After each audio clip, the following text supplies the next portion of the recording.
Queridos, na noite de hoje vamos ler um texto que é bastante conhecido e às vezes é compreendido fora do seu contexto, e em épocas de crise política esse texto sempre é muito lido e nós precisamos, não é? Essa é uma regra fundamental de interpretação bíblica, é sempre ler a Bíblia e um texto bíblico dentro do seu contexto, né?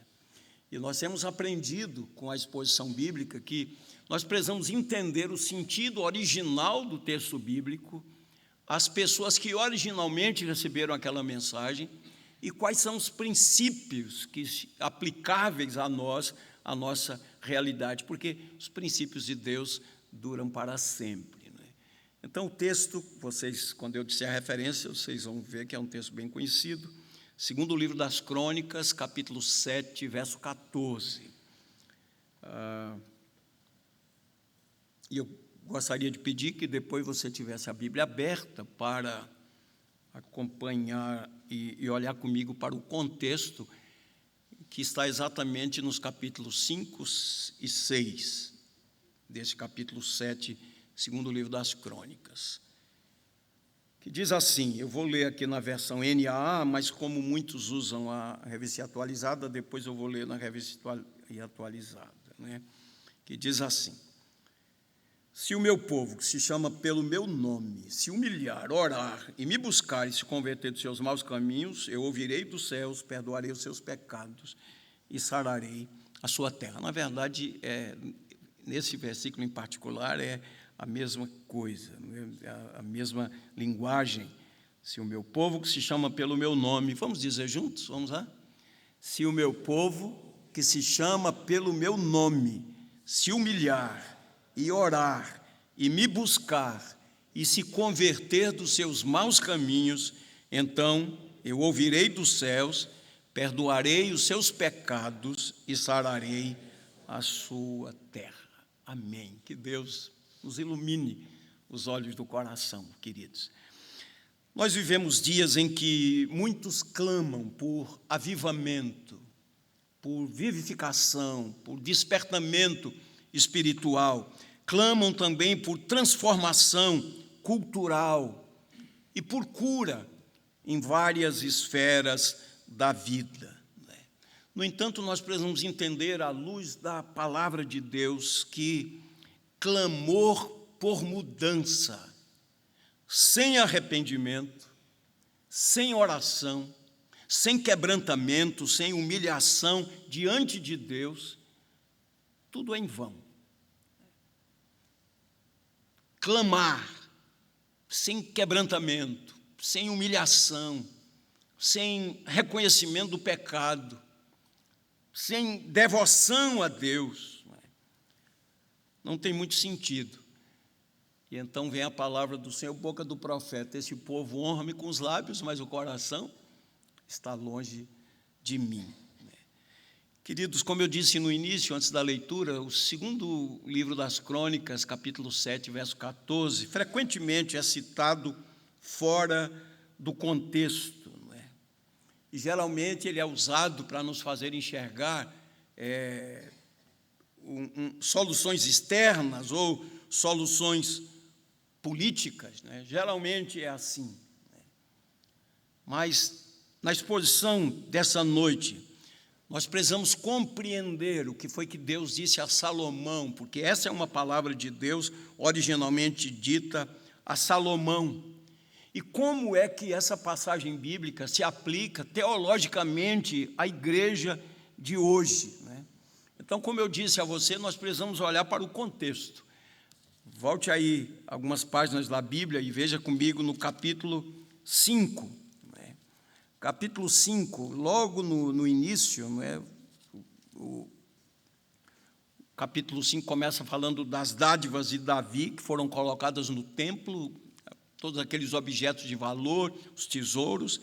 Depois, a partir do verso 2, nós lemos que a arca foi levada ao templo. Então, precisamos entender aqui. Davi queria construir o templo, Deus não permitiu, mas disse e prometeu que um descendente seu iria construir o templo.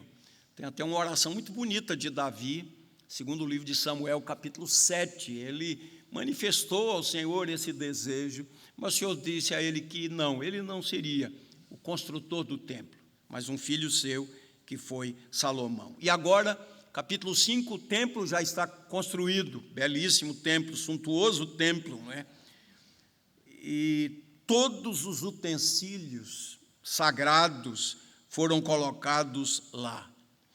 O texto diz também, capítulo 5, que os levitas levaram a Arca da Aliança. A Arca da Aliança, queridos, simbolizava a presença de Deus. A Arca da Aliança era colocada lá no lugar santíssimo, no Santo dos Santos, né? Onde só o sumo sacerdote podia entrar uma vez por ano, no dia da expiação. E aqui nós percebemos nesse capítulo 5 e até o início do capítulo 6, os versos 1 e 2 do capítulo 6, que houve uma grande celebração, momento de júbilo, momento de alegria, muita música, muito louvor, e algo extraordinário aconteceu. A glória do Senhor encheu o templo. Isso foi a coisa mais grandiosa. A glória do Senhor encheu o templo. Eu queria ler para vocês, só para a gente entender a grandiosidade desse momento, versos de 11 a 14 do capítulo 5. Quando os sacerdotes saíram do santuário, porque todos os sacerdotes que estavam presentes se santificaram, sem respeitarem os seus turnos, e quando todos os levitas, que eram cantores, isto é, Asaf, Hemã, Jedutum, os filhos e irmãos deles, vestidos de linho fino, estavam em pé no lado leste do altar, com símbolos, harpas, liras, e com eles até 120 sacerdotes que tocavam as trombetas. E quando em uníssono, ao mesmo tempo, tocaram as trombetas e cantaram para se fazerem ouvir, para louvar e dar graças ao Senhor, e quando levantaram eles a voz com trombetas, símbolos e outros instrumentos musicais para louvarem o Senhor, porque Ele é bom, porque a sua misericórdia dura para sempre, então o templo, a saber, a casa do Senhor, se encheu de uma nuvem, de maneira que os sacerdotes não puderam permanecer ali para ministrar, por causa da nuvem, porque a glória do Senhor havia enchido a casa. A gente pode imaginar aqui que cerimônia maravilhosa, como foi impactante, tudo muito bonito, não é?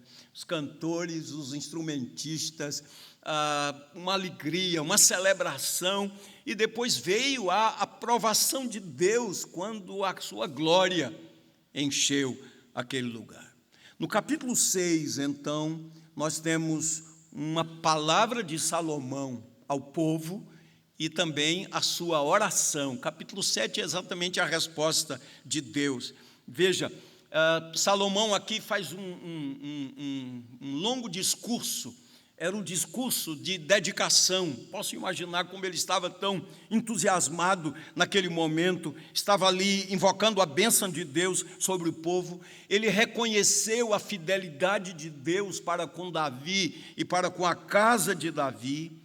E agora ele faz um pedido a Deus, ele pede a Deus que ele ouça as orações feitas naquele lugar, ou as orações voltadas para aquele templo, porque mesmo quem estava fora de Jerusalém posteriormente, lembram-se de Daniel quando estava no cativeiro, mesmo o templo destruído, mas ele orava com as janelas abertas para as bandas de Jerusalém, e ele orava ao Senhor. E Salomão aqui nessa oração, ele faz um pedido a Deus, para que Deus ouvisse as orações voltadas para aquele templo, que Deus perdoasse os pecados do povo, que Deus socorresse o povo em épocas de guerra, de seca, de fome ou de calamidades. E é interessante, queridos, Salomão compreendendo aqui que a bênção de Deus extrapolava a nação de Israel, ele pediu a bênção de Deus até em favor dos estrangeiros, né?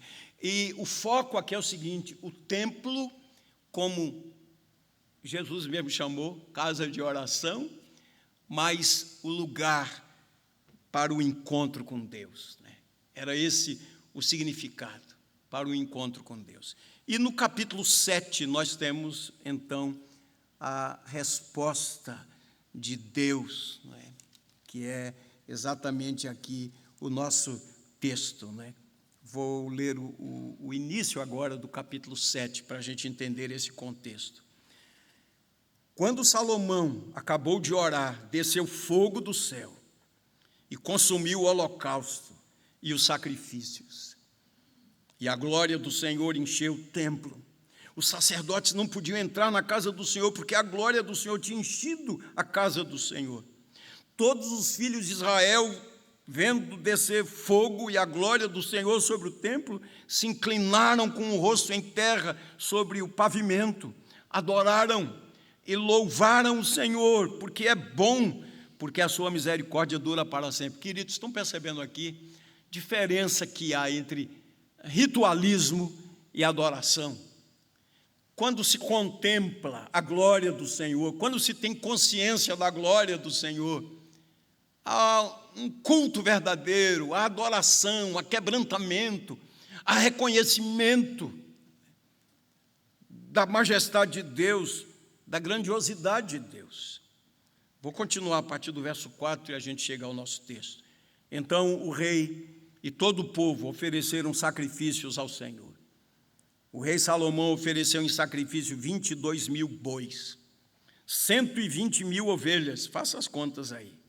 Assim, o rei e todo o povo consagraram a casa de Deus. Os sacerdotes estavam nos seus devidos lugares, bem como os levitas, com seus instrumentos musicais do Senhor, que o rei Davi tinha feito, para com eles louvar o Senhor, porque a sua misericórdia dura para sempre.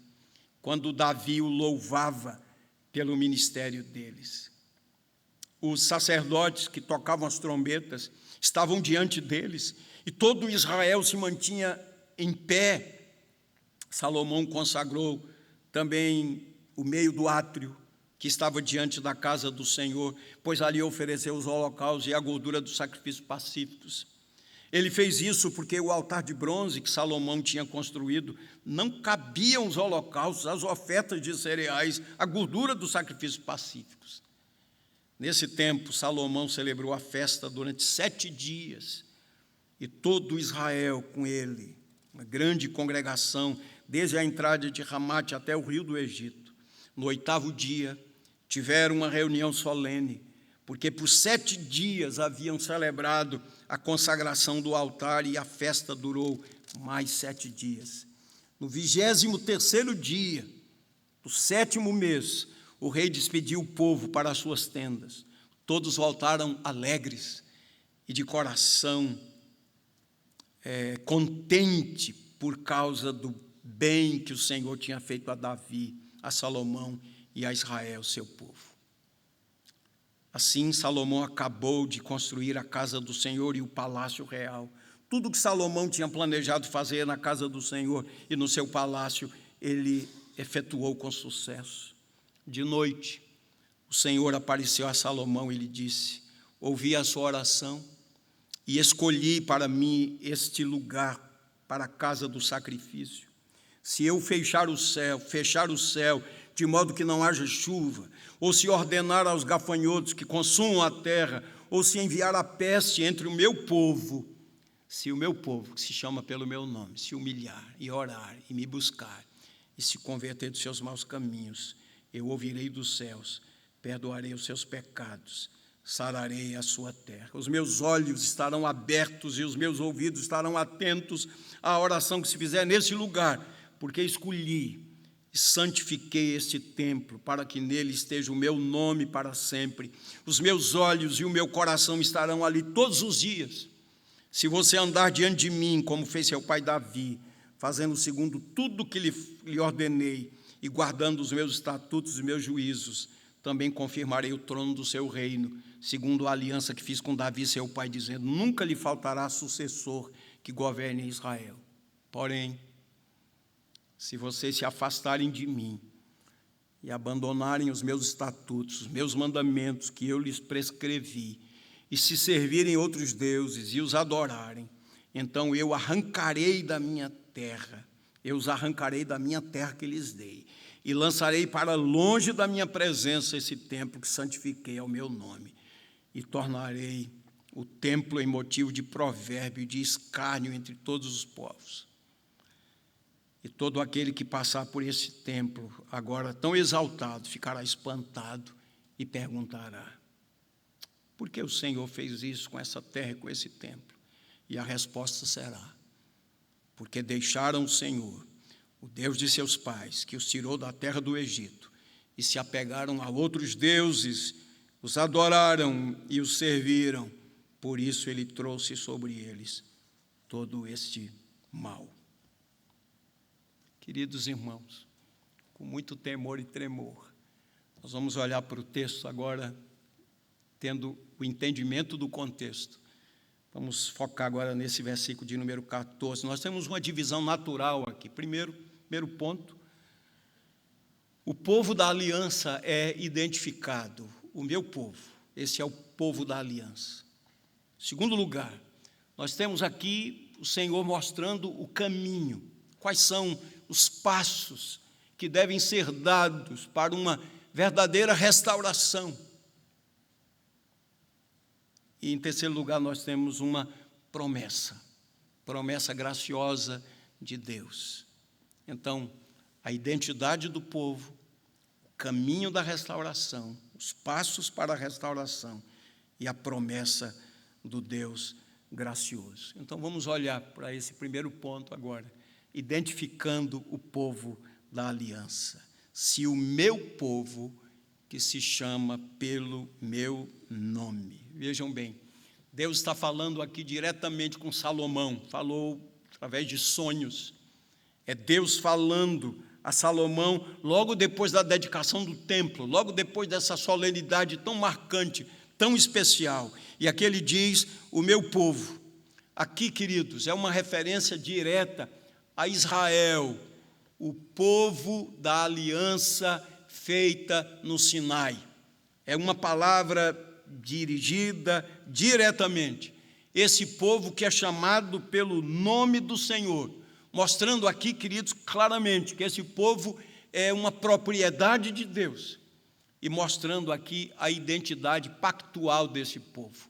É o povo da aliança, é o povo do concerto, é o povo de Deus. O pastor John MacArthur, fazendo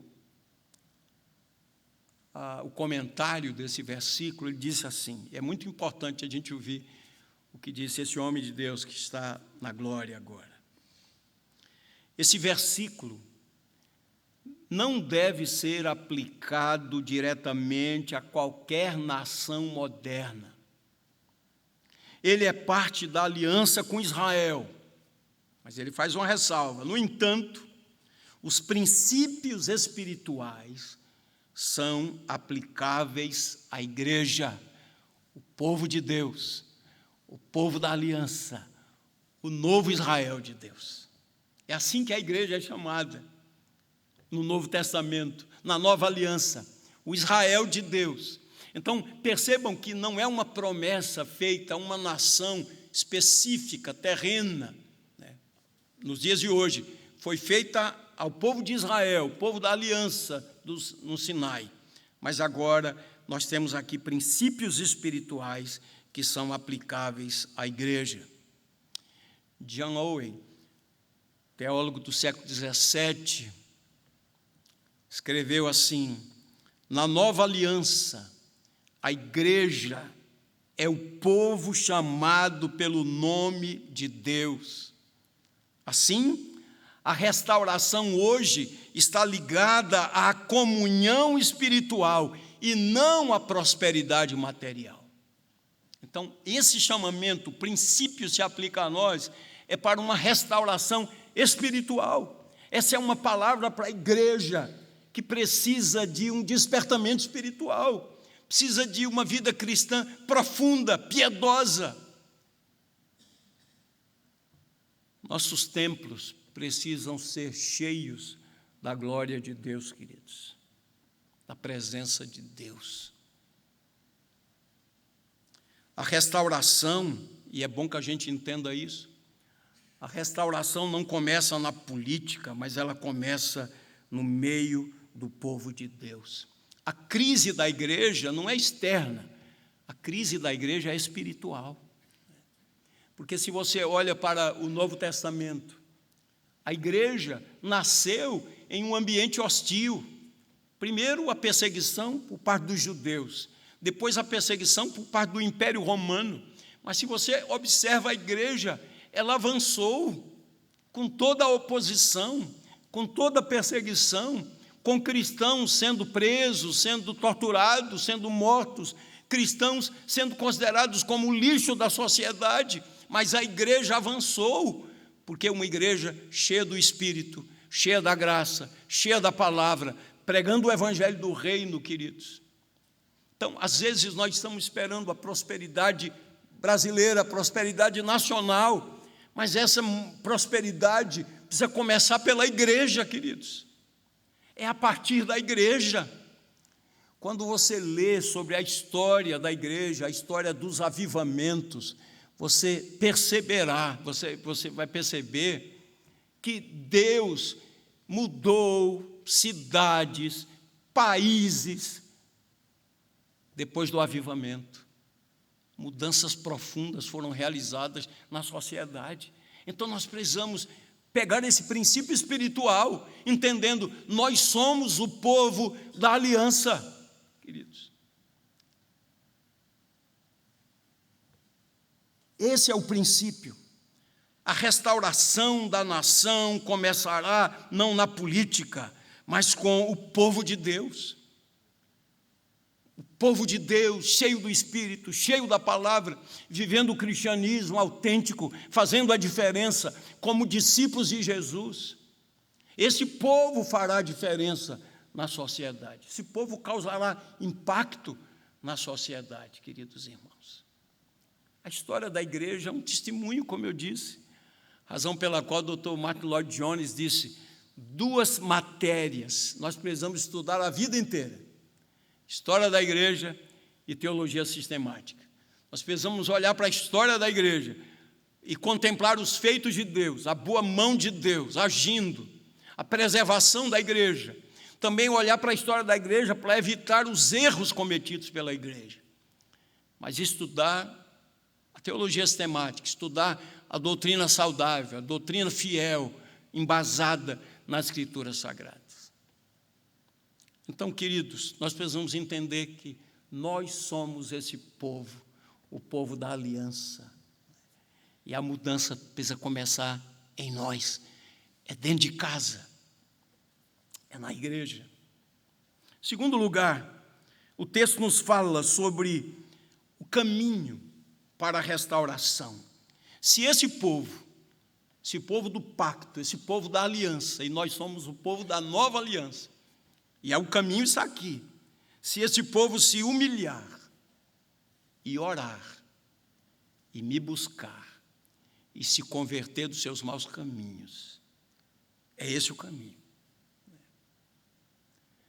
Há um testemunho da história da igreja, da história dos avivamentos. Nunca houve um avivamento que não tivesse sido precedido pela oração do povo de Deus. E a literatura que fala sobre o avivamento diz que nem sempre eram os pastores, os líderes que estavam orando. Irmãos, servos de Deus, às vezes gente muito simples, mas piedosa, gente de oração, estava ali na brecha, buscando. Leiam a literatura sobre o avivamento. Olhando para os jovens aqui, vários jovens, graças a Deus, não é? Como Deus usou a Inglaterra de John Wesley, de George Whitefield. Deus usou jovens, moços de oração, moços santos, consagrados ao Senhor.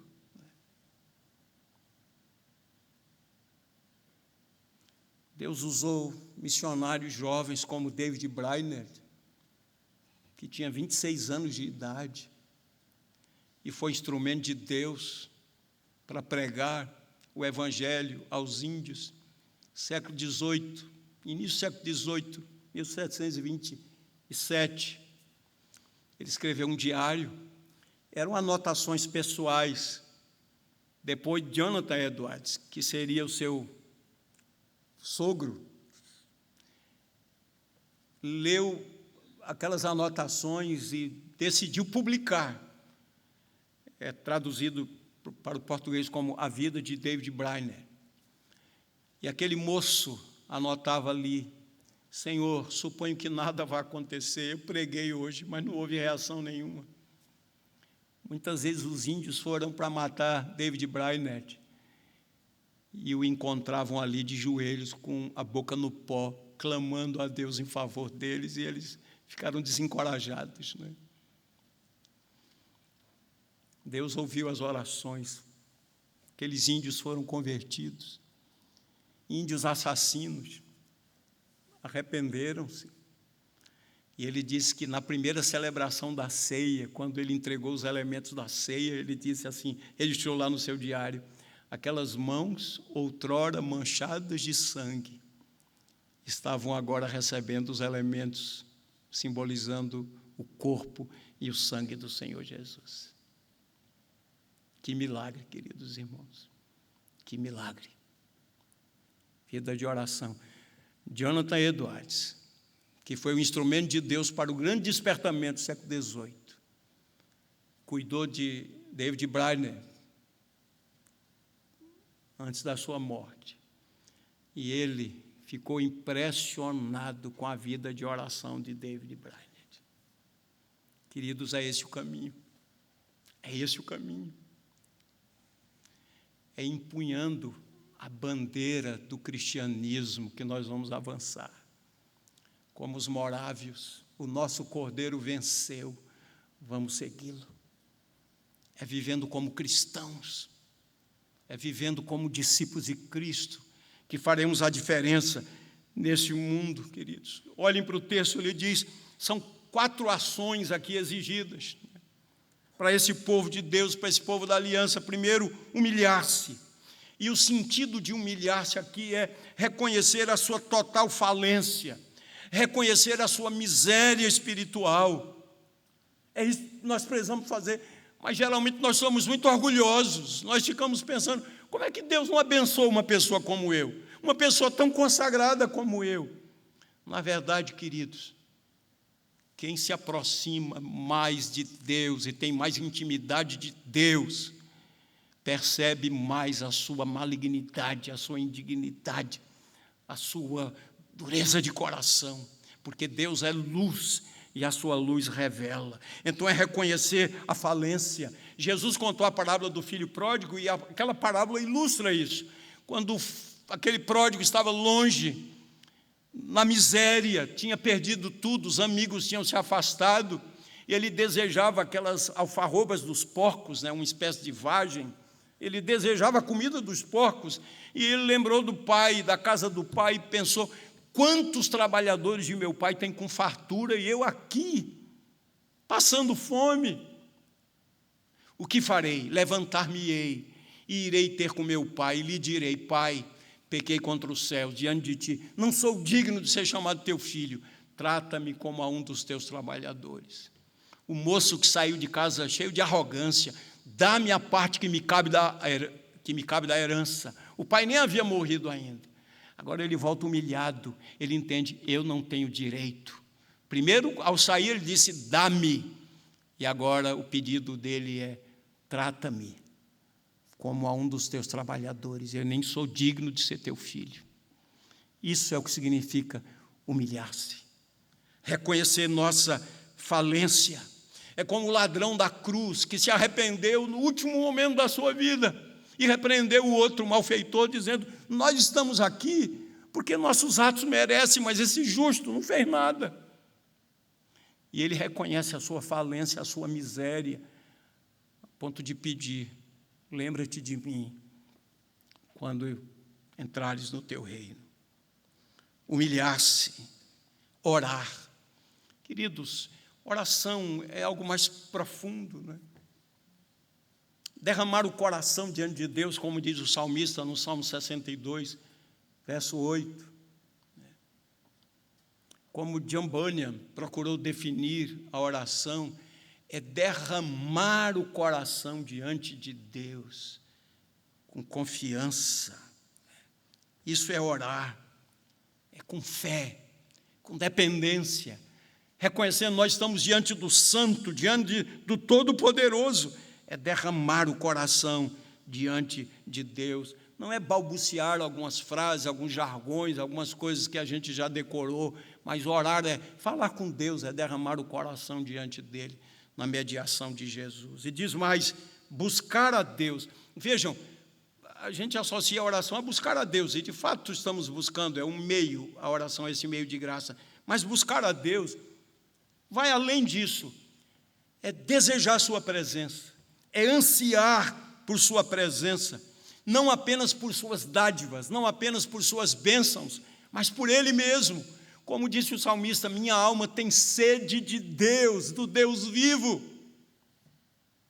Assim como as corças anseiam por água, a minha alma anseia por Ti, ó Deus. Veja como é difícil, como é diferente correr atrás das bênçãos de Deus e buscar a Deus mesmo.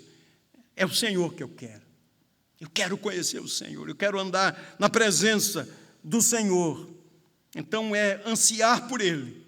Minha alma tem sede de Deus, queridos. É assim que nós buscamos a Deus, é esse anseio que temos. E diz mais, esse é o caminho. Humilhar-se, orar, buscar a Deus e converter-se do mau caminho. Isso significa, queridos, abandonar o pecado com arrependimento sincero. Não é dar desculpas, mas é reconhecer o pecado, é chamar o pecado de pecado, é manifestar sincero arrependimento. Eu separei aqui alguns textos que mostram isso, né? Pertinho aí de Crônicas, umas páginas adiante, tem o livro de Esdras.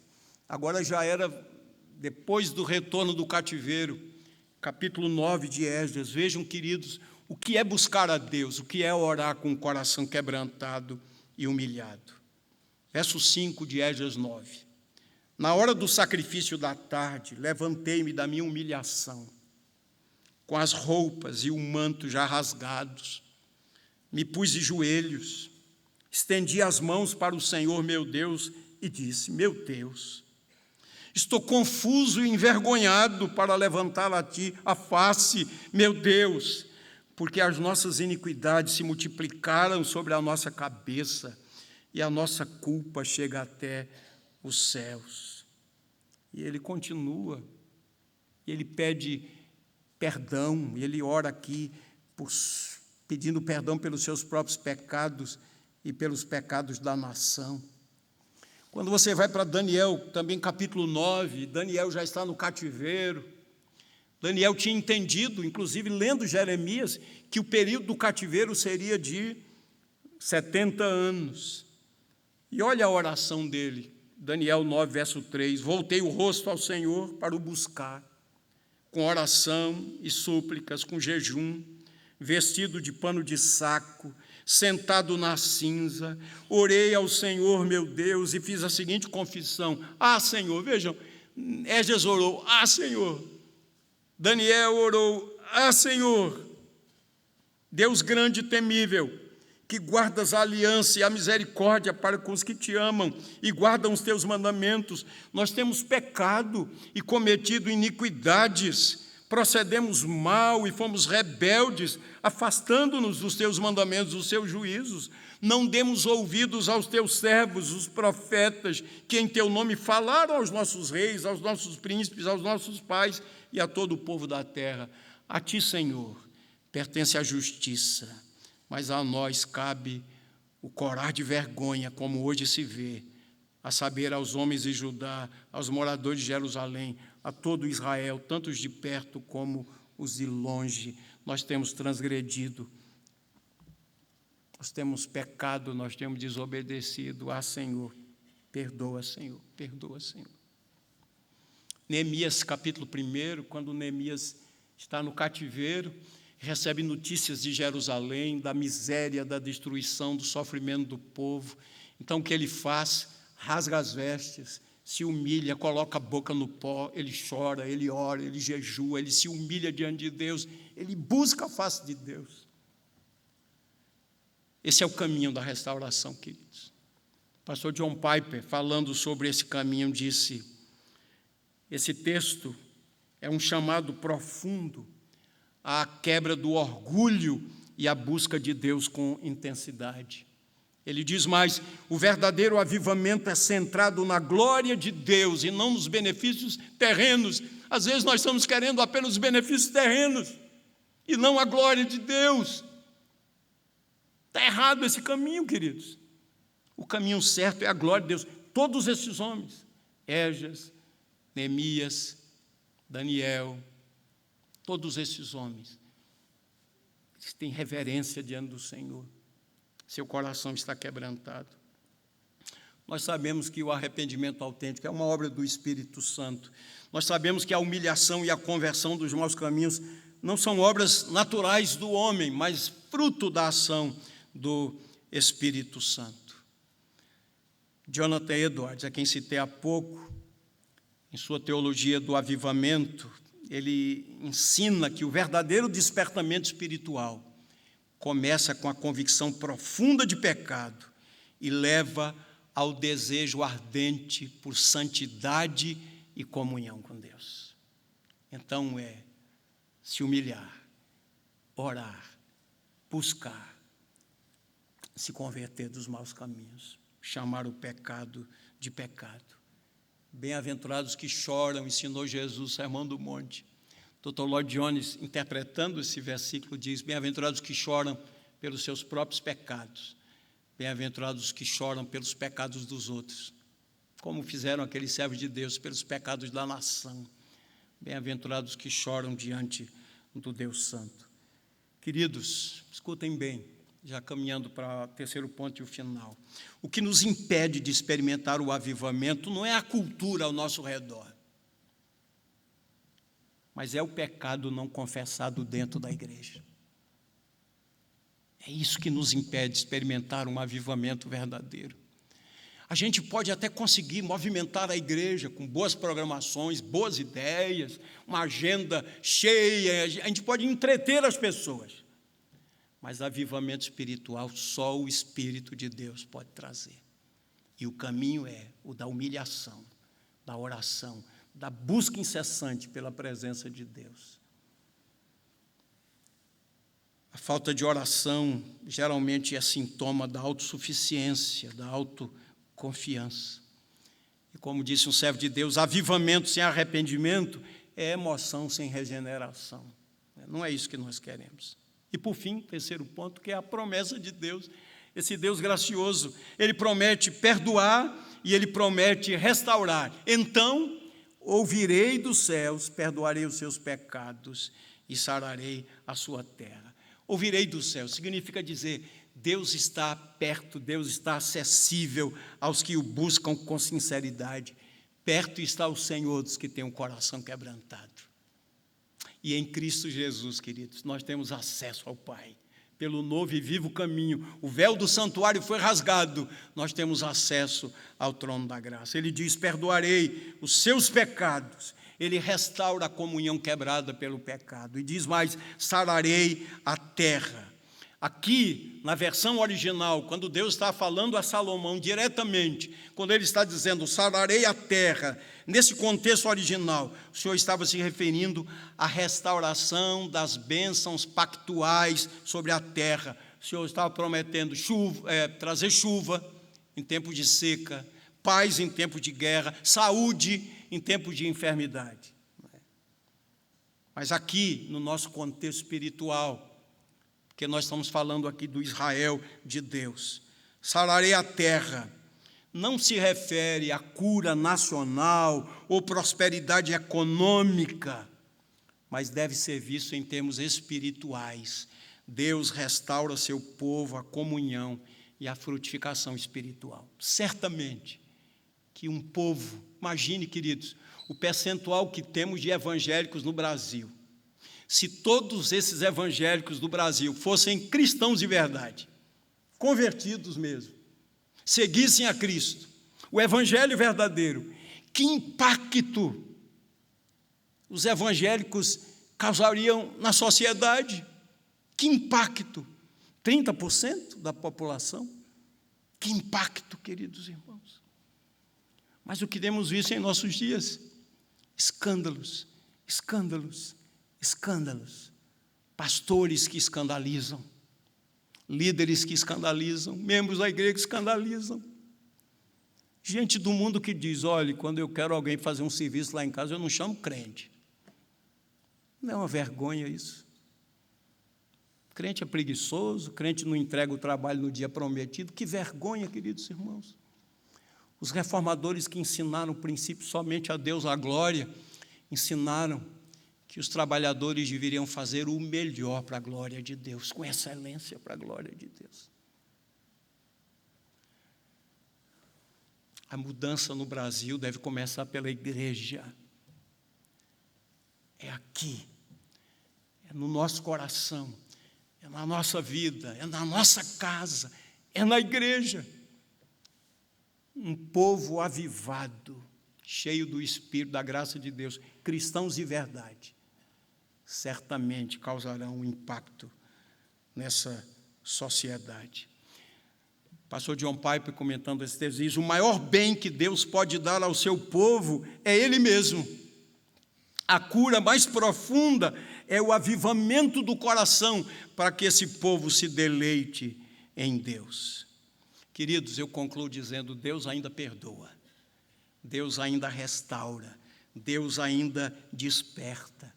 E Ele faz isso pelo caminho da cruz, por meio de Cristo, o mediador perfeito. É em Cristo Jesus que nós temos perdão, é em Cristo Jesus que nós temos restauração, é em Cristo Jesus que nós temos nova vida. A igreja de hoje precisa de cura? Sim, mas a cura começa com o povo de Deus se arrependendo, com o povo de Deus quebrantado, o povo de Deus buscando a sua face. E eu concluo com uma palavra de Jonathan Edwards. Ele disse assim: quando Deus está prestes a fazer uma grande obra, Ele começa com o seu povo orando. Deus desperta o seu povo para orar. Que Deus faça essa grande obra do nosso meio, queridos. Que impacto nós causaríamos nesse país. Permitam-me ainda, aquela citação era a penúltima, a última agora. Timothy Keller, um outro pastor de Deus que está na glória, comentando esse texto, ele disse: humilhar-se, orar e buscar a Deus, expressão de dependência e fé na graça. Converter-se dos maus caminhos, arrependimento profundo. Ele diz mais: Deus ouve, Deus perdoa e Deus sara, Deus cura. E essa promessa se cumpre plenamente em Cristo, o verdadeiro mediador. E a última palavra de Timothy Keller. O foco não é a terra, mas o reino. Em Cristo, a restauração não é apenas nacional, mas espiritual e eterna. Que Deus nos abençoe, queridos irmãos. Que Deus nos acorde, Deus nos avive para o louvor da sua glória. Amém, queridos?